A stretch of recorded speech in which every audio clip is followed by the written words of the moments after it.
Welcome back to another episode of GVPOD, Greater Vancouver's business podcast, where we delve into the challenges and opportunities facing our region. I'm your host, Bridget Anderson, CEO and President of the Greater Vancouver Board of Trade. Our series on the future of work and mental health in the workplace has been eye-opening. We ventured through discussions on revolutionary work models and the importance of mental well-being in fostering productive, engaging, and innovative workplaces. Today, in the final episode of this series, we are focusing on the broader trends shaping our workplaces and what businesses can do to navigate these changes successfully. Joining us is Carolyn Rush, who leads PwC's Workforce of the Future practice. Under her guidance, PwC has been at the forefront of addressing the dynamic changes in the workplace, from technological disruptions to the shifting paradigms of employee engagement and mental health. With her expertise, we'll explore practical strategies for businesses to not only survive, but thrive by embracing change and prioritizing the well-being of workforces. Carolyn, welcome to GVPOD. Nice to see you. Nice to see you too, and thanks so much for having me here. So let's start from scratch here. What is PwC's workforce of the future? I'm already imagining, some sort of virtual reality and some sort of techie thing, but really, what is it that you focus on in your work role? Yeah, it's a great question, and it's a great team to be a part of at the firm. So I'm fortunate enough to lead our team that's based here in Vancouver. We've got about 15 people here, 100 people, over 100 people actually nationally. And yeah, you know what? There's some cool stuff around how do we, marry human and tech together. But ultimately, what our practice does is it really focuses on helping our clients solve their biggest people challenges and opportunities. So whether that's supporting large scale transformations to help manage through the change and adoption and behavior change associated with that, all the way through to org design, or making sure that we're integrating workforce strategies with your business strategy to drive success there. It's really all about people, which personally I believe are obviously the lifeblood of any organization and some of the most important things to consider during a lot of times of disruption. Yeah, people are any organization's most important asset. Now, there's a couple of surveys that PwC does that data helps to drive some of these decisions. So we'll dig into those, I think, to start. First, maybe tell me what they are and what they're looking at. What are the different kinds of topics that are being surveyed? Yeah, absolutely. We do a number of them, but globally there's sort of two flagship ones that really support a lot of the work that we do with our clients in this space. The first is our global CEO survey, which we actually just launched our 2024 results. It's approximately 4,700 CEOs across 105 territories and countries. And really what this one does is it provides a bit of a snapshot on the current CEO perspectives on things like, economic, business, and societal issues, really, really wide range of topics on things from growth prospects through to emerging risks, tech trends, talent management, sustainability, and geopolitical challenges. And that couples really nicely with our global workforce hopes and fears survey, which we also do annually. Last year on this one, we had about 54,000 respondents globally, including 2,000 in Canada. And these are all respondents who are active in the workforce. And this survey really focuses on the hopes, fears, and expectations of the workforce. So it's a nice complement to the CEO narrative. And this particular one was actually designed around, reinvention readiness. So in particular, some of the things around workforce skills and environment that would support that.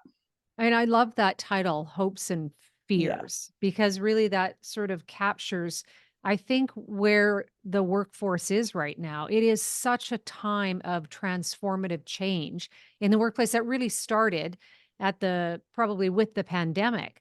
So maybe that's a good place to start. Like, what are employees saying about things at work now that we have the pandemic pretty fully in the rearview mirror?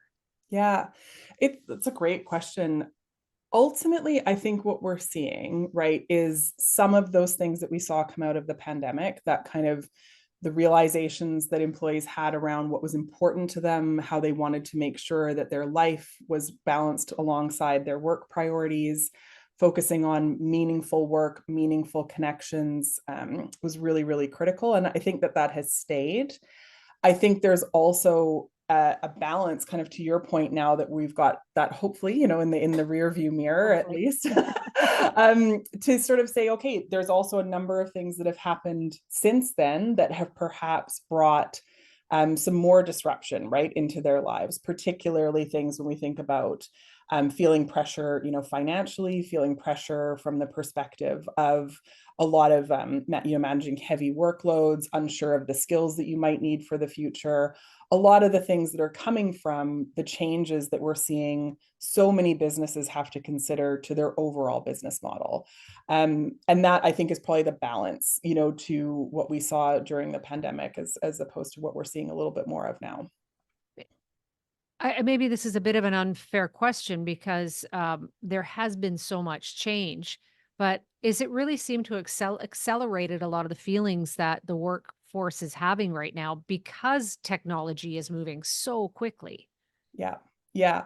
I mean, I think the reality is, and we've seen this in the CEO survey, we have a stat that's come out from the most recent one this year that's actually gone up about 5% from last year. So 45% of the CEOs surveyed are saying that the business model that they see today, you know, they're worried that it's not going to be fit for the future in 10 years, and they're going to have to Wow. make Okay. I have to changes. stop you there. That's nearly half of the people who are surveyed. These are Yeah. executives who are saying they don't think their business model is going to survive.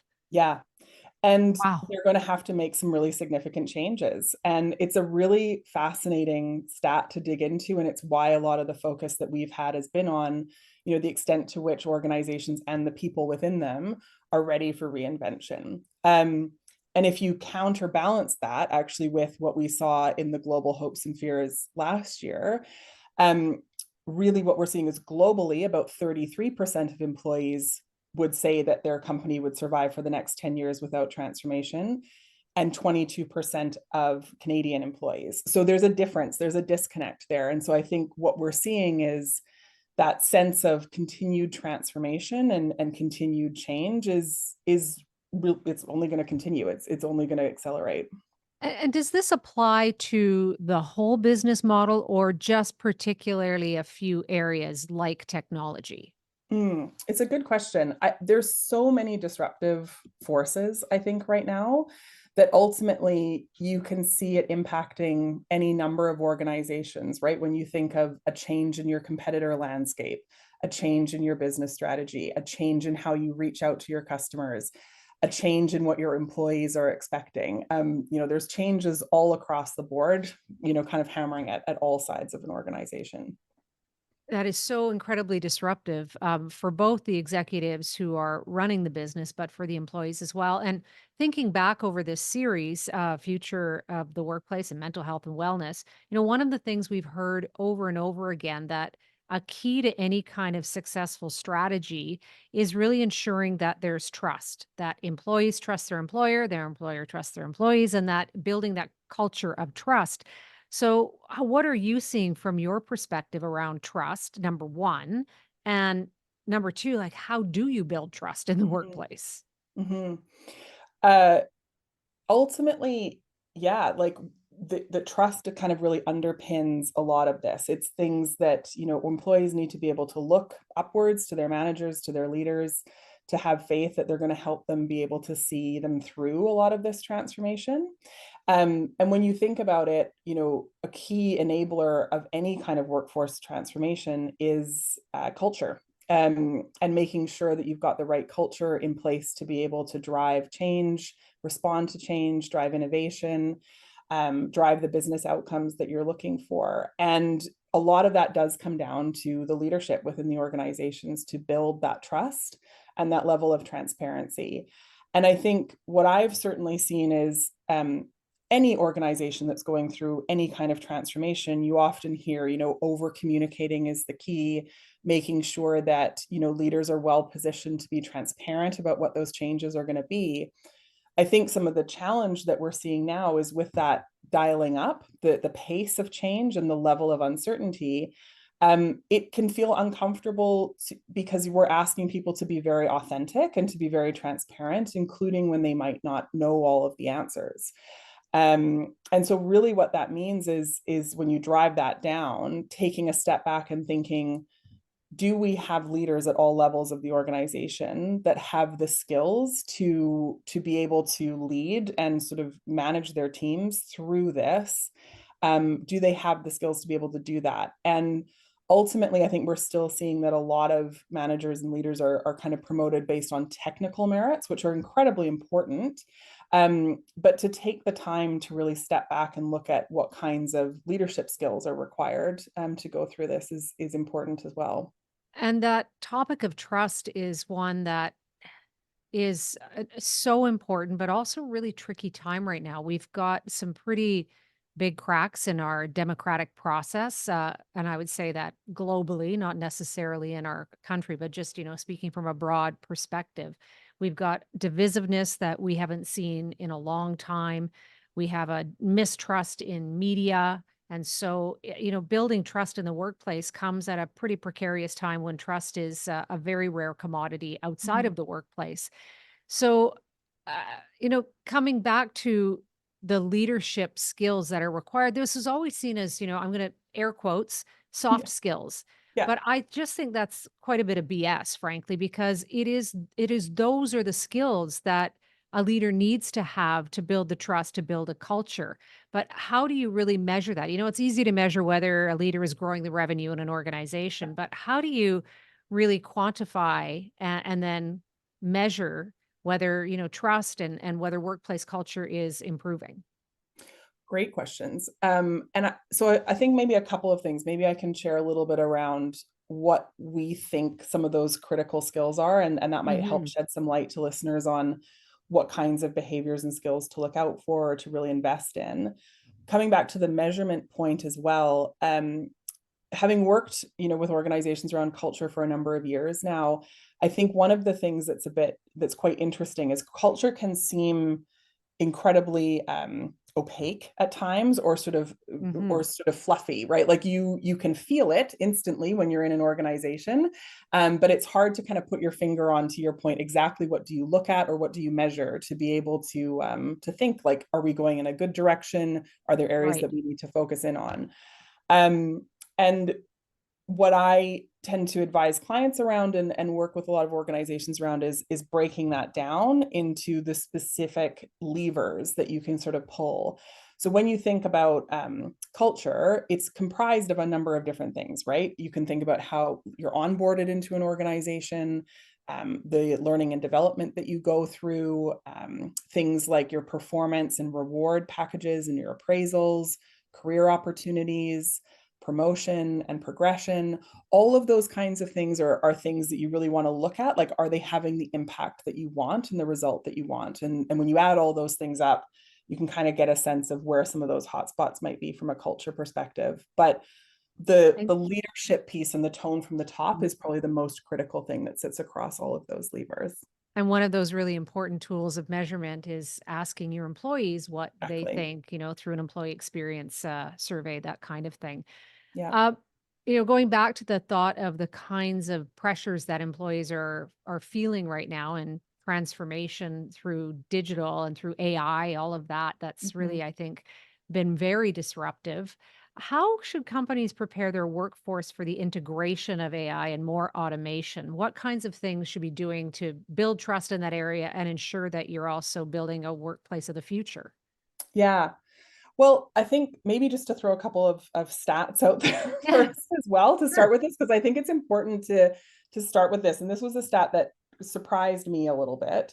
When we go back to some of the global hopes and fears, 31% of Canadian employees said that AI probably won't impact their job at all when we did the survey last year. And versus only 22% globally. I think those numbers will likely decrease as we go into the next year of surveys, but it's an important place to start because Mhm. the first thing is really around, educating and sort of understanding what are these impacts going to be.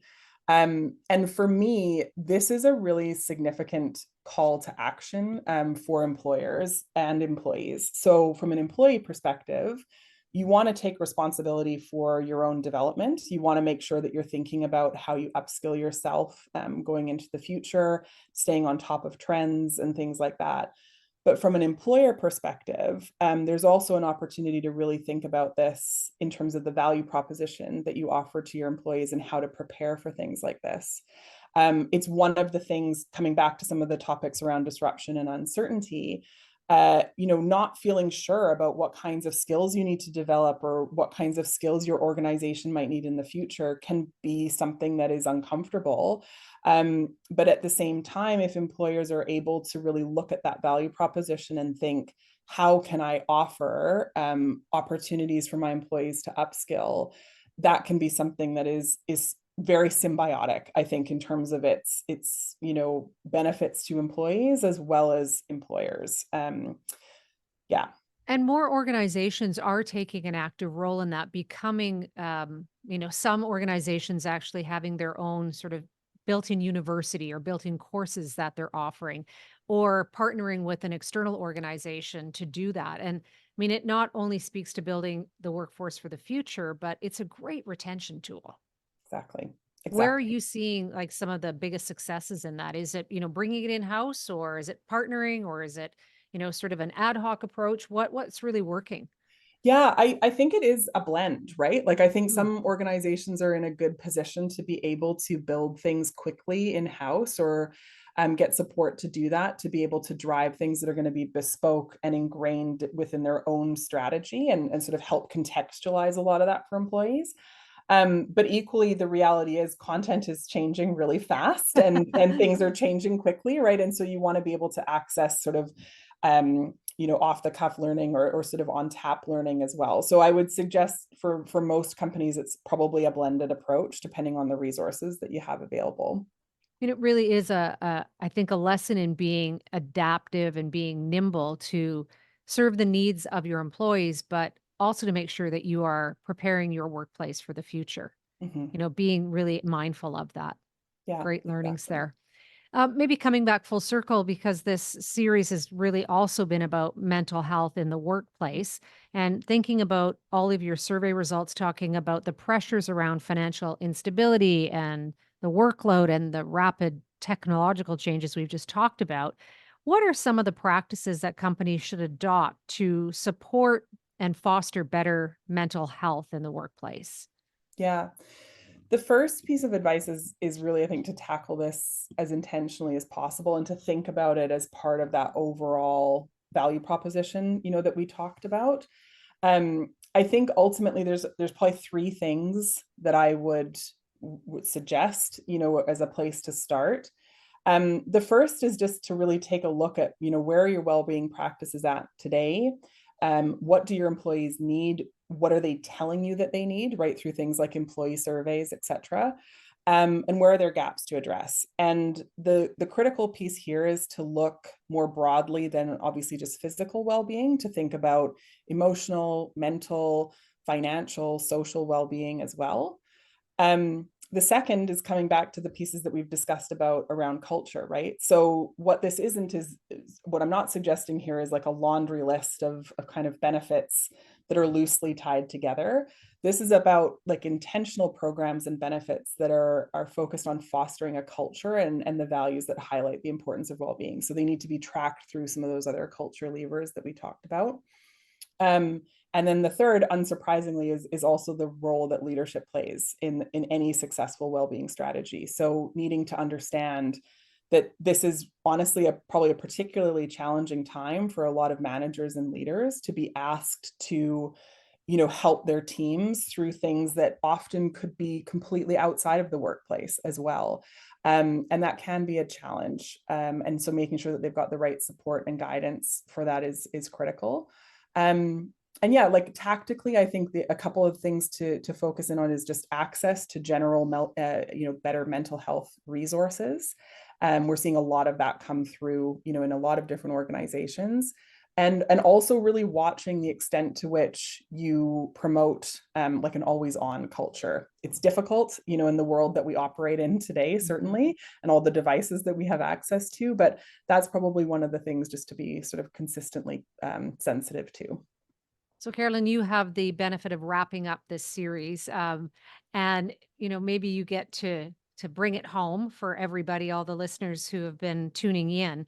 Um, so, I'm going to ask you to bring out your crystal ball. You work in this space, you've got a lot of perspectives, and you've got access to really great insights. So, I was really, really struck by that survey result that showed that executives, nearly half of the executives, are quite worried about business models in the next 10 years. So let's put ourselves, 5 years down that path. So halfway there. And, what do you think, where do you think we're going to be? Do you think that, these are some changes that are going to be embraced? What are you seeing? I'm hopeful that they are, right? Like I think if we combine some of the trends that we're seeing and the reality that a lot of people can't predict the future, don't have a crystal ball, and are going to have to constantly be humble enough to react to changes and learn along the way and be transparent with their organizations around that. If you couple that with, I think, a lot of the learnings that we had coming out of the pandemic, right, around this really being a really big inflection point for humanity to kind of think about what's important. If you couple those two things together and think about the potential that that has for our organizations and where people work and how we can support each other through a lot of this time of change, yeah, I'm really optimistic. I think it's difficult for us to shake off the shackles that we might be used to in this and become comfortable with that level of change. It's never easy, and it's never easy to not feel like you're the complete expert in the room that knows everything about everything all the time. But yeah, I'm very optimistic that ultimately this is a good thing for us as humanity. Not Well, to be humanity too is broad. nothing but adaptable.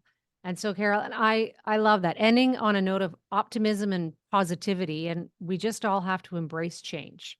Thank you so much for taking time to talk to us. Thank you.